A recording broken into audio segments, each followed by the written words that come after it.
આજે આપણી સાથે છે આદ્યશક્તિ ફિલ્મ્સના અમે એક ડાળના ફૂલના ડાયરેક્ટર શ્રી રશ્મિકાંત રાવલ। તો ચાલો આપણે એની સાથે વાત કરીએ કે તે આ ફિલ્મ વિશે શું કહેવા માંગે છે। નમસ્કાર રશ્મિકાંતભાઈ। નમસ્કાર। આ ફિલ્મની સ્ટોરી શું છે અને આ અન્ય ગુજરાતી ફિલ્મો કરતાં કઈ રીતે અલગ છે? આ ફિલ્મની સ્ટોરી છે એક ફેમિલી ડ્રામા છે અને અમે એક ડાળના ફૂલ તમે સમજી લો કે આખી ફેમિલીની વાત છે જે આજના સમાજમાં ફેમિલી અલગ થઈ ગયા છે, જુદા પડી જાય છે। તો અમારી ઈચ્છા એવી છે કે જે ફેમિલી વિખૂટા પડી ગયા છે એ ફરી પાછા ફિલ્મ જોઈને જોઈન્ટ થાય। આ અમારી ફિલ્મની વાર્તા છે અને ગુજરાતી ફિલ્મોથી અલગ એ છે કે આજકાલ જે ટ્રેન્ડ ચાલી રહ્યો છે ઘણા ટાઈમથી ફેમિલી ડ્રામા ફેમિલી માટેની ફિલ્મ નથી આવતી। તો અમે પ્રયાસ કરીએ છીએ કે સારી સ્વચ્છ સુંદર બહેનો દીકરીઓ આખું ફેમિલી સાથે બેસીને જોઈ શકે એવી ફિલ્મ અમે આપીએ। અને ફિલ્મમાં મ્યુઝિકમાં પણ ચેન્જ આવ્યા છે કારણ કે ગુજરાત આપણે જોઈએ તો ઇન્ટરનેટને દરેક જગ્યાએ આગળ વધી ગયું છે પણ આપણી ફિલ્મોમાં પછાત છે। તો એ ચેન્જીસ લાવવાની પણ અમે કોશિશ કરી છે કે આપણા ગુજરાતીઓને આજની પોતાની ફિલ્મ। એટલે આજે જ્યારે ફિલ્મો છે એમાં જનરલી ગુજરાતી ફિલ્મોમાં ગામડા અને સામંતશાહી પ્રથા કે ચણિયાચોળીથી આગળ કંઈ જ નથી હોતું। તો તમે તમારી ફિલ્મમાં આજની જનરેશનને જે ગમે છે એ વસ્તુ લાવવા માંગો છો, એવું જ ને? જી, અને એના માટે અમે રાજકોટમાં ગાર્ડી કોલેજમાં કોલેજ શીખીને શૂટ કરીએ છીએ। રાજકોટના અલગ અલગ પ્લેસીસમાં મોલ, એટલે રિયલ જે આજનું આપણું ગુજરાત છે એ ગુજરાત માટેની જ ફિલ્મ છે। ટિપિકલ જે આપણી વસ્તુઓ છે કે ગરબા હોવા જોઈએ, મેળો હોવો જોઈએ, પણ ના, આજે ગુજરાતને એનાથી કંઈક અલગ જોઈએ છીએ। તો એ વસ્તુ અમે આ ફિલ્મમાં લાવવાની કોશિશ કરી છે। આ ફિલ્મનું શૂટિંગ કયા સ્થળે?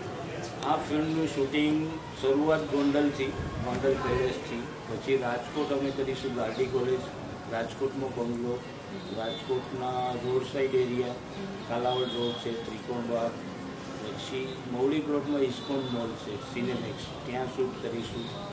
ત્યારબાદ જઈશું અમે રોમેન્ટિક સોંગ માટે મેંદેડા અને ગીરના એરિયામાં, અને ત્યાર પછી એન્ડમાં ધારી આપણે ખોડિયાર માતાજીનું મંદિર છે ત્યાં 2 દિવસ શૂટ કરીશું। આ ફિલ્મના મુખ્ય કલાકારો કોણ છે? આ ફિલ્મના મુખ્ય કલાકારો છે પ્રતાપ સચદેવ, સંગીતા જોશી, અને 2 હીરો અમે નવા લાવીએ છીએ, ઋતુરાજ અને ઉર્વિશ પારેખ, સાથે 2 છોકરીઓ બી નવી જ છે, હેમાંગીની અને રેગલ બારો। બાકી અન્ય કલાકારોમાં અન્નપૂર્ણા શુક્લા, મહેશ્વરીબેન, ફાલ્ગુની રાજાણી, અને બાકી અમુક આપણા રાજકોટના આર્ટિસ્ટ છે ચેતનભાઈ જોશી ને એ બધા। તો આ રીતે અમે કંઈક દરેક જગ્યાએ ચેન્જીસ લાવીએ છીએ। તમને શું લાગે છે અન્ય ભાષાની જે હિન્દી, અંગ્રેજી કે ગુજરાતી ફિલ્મો, હિન્દી અંગ્રેજી કે હિન્દી ફિલ્મો હોય તો એ ફિલ્મને જેટલું મહત્ત્વ મળે છે એટલું ગુજરાતી ફિલ્મને કેમ?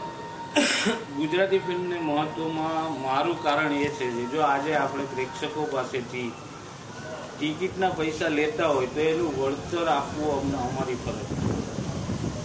અને હું તો એમ કહું છું કે જે આજે લોકો માને છે કે ગુજરાતી ફિલ્મ એટલે ચોરણી, ગરબા, આ છે, પણ આજથી 30 વર્ષ પહેલાં પારકી થાપણ, પૂજાના ફૂલ, અને એના 20-25 વર્ષ પહેલાં રાજેન્દ્ર કુમારની મહેંદી રંગ લાગ્યો અને આ મોડર્ન ફિલ્મો જો ચાલી હોય તો અત્યારે કેમ ન ચાલે? જરૂરત છે ફક્ત સારી વાર્તા, સારું મ્યુઝિક, સારું પરફોર્મન્સ અને સારી ટેકનિક। તો એ બધું અમે પૂરું કરવાની પૂરેપૂરી કોશિશ કરીએ છીએ અને અમને આશા છે કે ગુજરાતની પબ્લિક અમને સ્વીકારશે।